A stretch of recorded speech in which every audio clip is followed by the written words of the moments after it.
Imagínate esto, un político acusado de desviar más de 83 millones de pesos del dinero público. Un hombre al que la fiscalía le atribuye una red de 47 propiedades que necesita explicar. Mansiones, terrenos y casas cuyo valor suma cientos de millones de pesos. Y sin embargo, ese hombre hoy está libre, sentado en el Congreso, con su sueldo, con su fuero, sonriéndole a las cámaras. ¿Cómo es posible? ¿Cómo alguien con semejante expediente judicial sigue sin pisar la cárcel en México? Hoy te lo vamos a explicar todo, desde los audios que detonaron el escándalo, pasando por las propiedades y los millones presuntamente desviados, hasta el mecanismo legal que lo protege y que podría derrumbarse muy pronto. Quédate hasta el final porque te voy a explicar exactamente qué tendría que pasar para que Alejandro Alito Moreno Cárdenas termine entre rejas. Y te lo prometo, es más complicado y más interesante de lo que parece. Entender todo lo que vino después, hay que ir al origen. Y el origen de este escándalo tiene forma de audio, de varios audios para ser exactos. En 2022 comenzaron a circular grabaciones atribuidas a Alito Moreno. En ellas, una voz que presuntamente sería la suya habla de propiedades, de dinero y de cantidades que difícilmente podrían explicarse únicamente con el salario de un gobernador. Alito respondió de inmediato. Dijo que los audios estaban manipulados, que eran un montaje, que se trataba de una persecución política orquestada por sus enemigos dentro y fuera del PRI. Y es posible que detrás de la difusión existieran motivaciones políticas. Eso no sería raro en México. Pero la pregunta que permaneció fue otra. ¿De dónde salieron el dinero y las propiedades que comenzaron a investigarse? Cuando la Fiscalía de Campeche abrió sus investigaciones, encontró que había mucho más que audios. Un rastro de papel, escrituras, contratos, registros, transferencias. Un mapa patrimonial que, según las autoridades, no cuadraba fácilmente con los ingresos públicos declarados. Antes de continuar, hay algo importante que debemos dejar muy claro. Todas las acusaciones mencionadas en este video son imputaciones y señalamientos atribuidos a las autoridades investigadoras. No son condenas. Alejandro Moreno Cárdenas se presume inocente hasta que un juez resuelva lo contrario. Ahora sí, 47 propiedades. Ese es el número que ha aparecido en las investigaciones y reportes sobre el caso. 47 inmuebles vinculados presuntamente a Alito Moreno o a personas de su entorno cercano, adquiridos en buena medida durante su periodo como gobernador de Campeche entre 2015 y 2019. Casas, terrenos, locales, propiedades de distintos tamaños y valores ubicadas principalmente en Campeche. Y la Fiscalía sostiene que algunas de esas operaciones podrían involucrar donaciones simuladas y movimientos inmobiliarios irregulares. Es decir, en los documentos aparecía una cosa, pero la realidad detrás de la transacción podría haber sido distinta. ¿Cómo funciona una donación simulada? Imagínate que alguien te dona una propiedad. En el papel parece un regalo, pero en la práctica puede existir un intercambio oculto, dinero en efectivo difícil de rastrear, favores políticos, contratos públicos, acuerdos privados que no aparecen en la escritura. Propiedad queda registrada de una forma aparentemente legal, pero el verdadero origen de los recursos puede quedar escondido. Eso es precisamente lo que las autoridades buscan determinar en este caso. Y entre las propiedades investigadas hay una que destaca por encima de las demás. Una mansión valuada, según distintos reportes, en aproximadamente 128 millones de pesos. Eso representa alrededor de 6 millones de dólares, dependiendo del tipo de cambio. Una propiedad que difícilmente podría pagarse únicamente con el salario oficial de un gobernador. Para ponerlo en perspectiva, el sueldo mensual de un gobernador en México puede rondar los 150,000 pesos brutos dependiendo del estado y del periodo. En 4 años de gobierno, eso representaría aproximadamente 7.2 millones de pesos antes de impuestos. La mansión estaría evaluada en cerca de 128 millones, es decir, alrededor de 17 veces más que el salario bruto acumulado durante 4 años como gobernador. La matemática no cierra por sí sola, y la pregunta inevitable es ¿de dónde salió ese dinero? Entra la segunda gran acusación. La Fiscalía de Campeche ha señalado un presunto desvío de entre 82 y 83.5 millones de pesos de recursos públicos durante el periodo en que Alito Moreno gobernó el estado. Dinero del erario, dinero que pertenecía a los campechanos, dinero que debía destinarse a obras, servicios, salud, educación y necesidades públicas.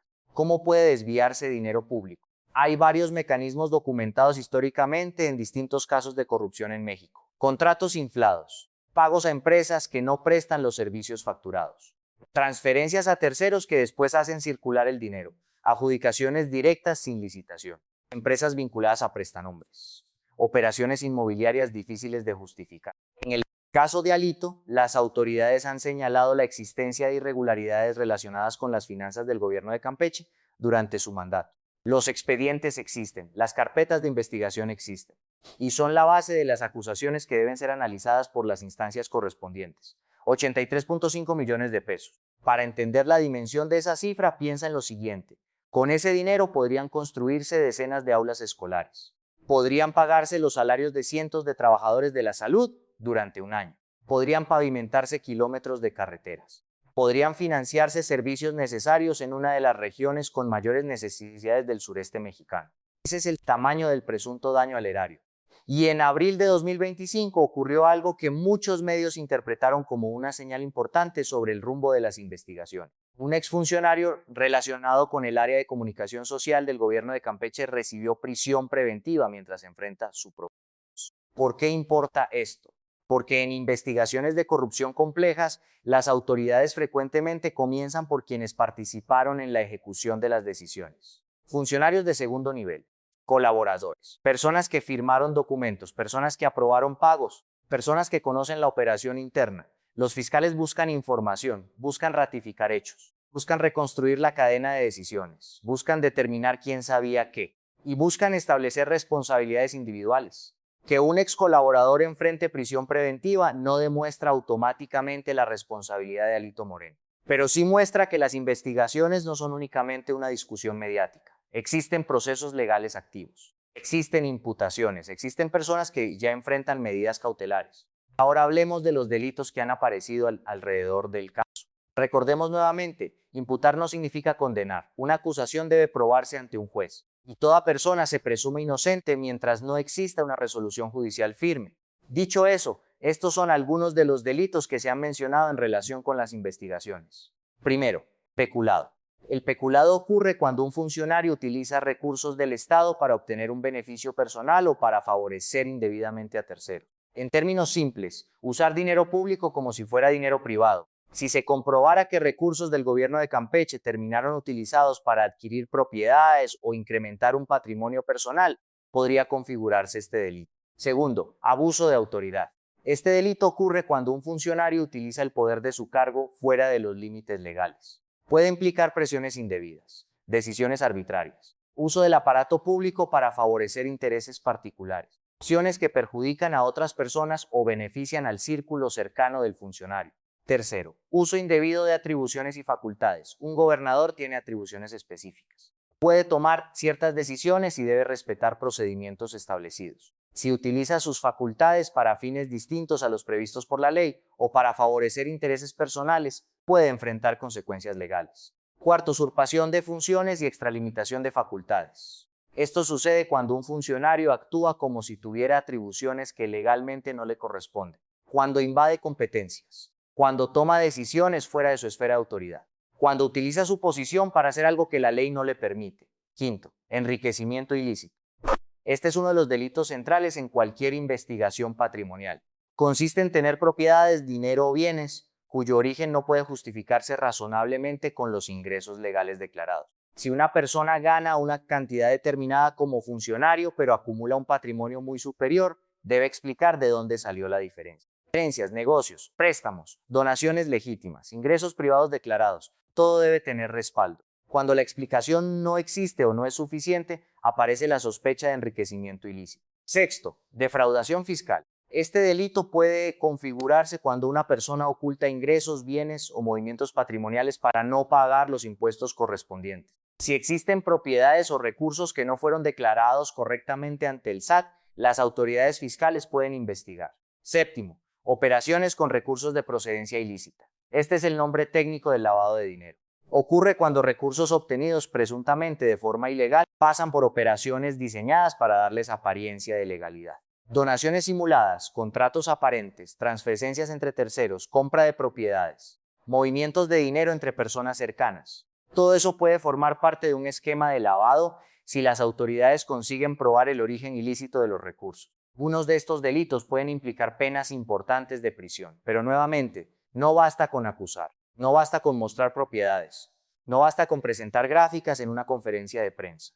Un juez debe valorar las pruebas, las autoridades deben respetar el debido proceso y la defensa tiene derecho a controvertir cada señalamiento. Entonces llegamos a la pregunta central. Si hay tantas acusaciones, propiedades investigadas y millones de pesos señalados, ¿por qué Alito Moreno no está en la cárcel? La respuesta tiene un nombre: fuero constitucional. El fuero es una protección legal que tienen determinados servidores públicos mientras ocupan ciertos cargos. Diputados, senadores, algunos altos funcionarios. Su propósito original no es proteger a políticos corruptos. Su propósito es evitar que el gobierno utilice acusaciones penales como herramienta para silenciar a sus opositores. Imagínate que cualquier fiscal pudiera encarcelar inmediatamente a un legislador que critica al gobierno. El Congreso dejaría de ser independiente. La oposición tendría miedo de hablar. El equilibrio de poderes podría romperse. Por eso existe el fuero. Es una protección institucional, no un permiso para delinquir. Pero en la práctica, una parte importante de la ciudadanía percibe el fuero como un escudo utilizado para retrasar o evitar la justicia. Y el caso de Alito Moreno concentra exactamente ese debate. Mientras mantenga el fuero derivado de su cargo como senador, el proceso penal en su contra enfrenta límites. Las autoridades pueden investigar, pueden integrar carpetas, pueden reunir pruebas, pueden presentar solicitudes, pero antes de avanzar plenamente contra un legislador protegido, debe activarse un proceso especial: el desafuero. El desafuero es el procedimiento constitucional para retirar esa protección y permitir que una persona pueda enfrentar un proceso penal como cualquier ciudadano. No significa que sea culpable, no significa que irá automáticamente a prisión, no significa que una acusación se convierta en condena. Significa únicamente que deja de tener una protección procesal especial. ¿Cómo funciona? Paso 1. La Fiscalía presenta una solicitud ante la Cámara de Diputados. Debe incluir las acusaciones, los antecedentes y las pruebas que considera relevantes. Paso 2. La sección instructora de la Cámara analiza el expediente. Este grupo de legisladores revisa si existen elementos suficientes para continuar. Paso 3. Si la sección instructora determina que el procedimiento puede avanzar, el asunto pasa al Pleno de la Cámara. Paso 4. La Cámara vota. Si la mayoría requerida aprueba el desafuero, el legislador pierde su protección constitucional. Paso 5. Una vez retirado el fuero, las autoridades judiciales pueden continuar el proceso penal conforme a la ley. Un juez analiza el expediente, determina si existen elementos para vincularlo a proceso, define medidas cautelares. Y después del juicio correspondiente puede existir una sentencia, pero solo después de recorrer cada paso. Ya hubo un primer intento relacionado con el desafuero de Alito Moreno. Ese procedimiento no avanzó. Según los reportes sobre el caso, existieron problemas procesales, cuestionamientos sobre determinadas diligencias, decisiones jurídicas relacionadas con la forma en que se construyó el expediente, aspectos que impidieron continuar en ese momento. Pero es importante entender algo: que un proceso no avance por errores formales no significa que una persona haya sido declarada inocente. Tampoco significa automáticamente que sea culpable. Significa que el procedimiento no cumplió con las condiciones necesarias para continuar. Y en materia penal, la forma importa, el debido proceso importa, los derechos de la defensa importan, porque incluso una investigación con elementos relevantes puede debilitarse si las autoridades cometen errores. Posteriormente se presentó una nueva solicitud relacionada con investigaciones adicionales, y ahí aparece el dilema político. Para que un desafuero avance, los legisladores deben votar. Morena y sus aliados tienen un papel determinante. La pregunta es inevitable: ¿les conviene procesar a Alito Moreno?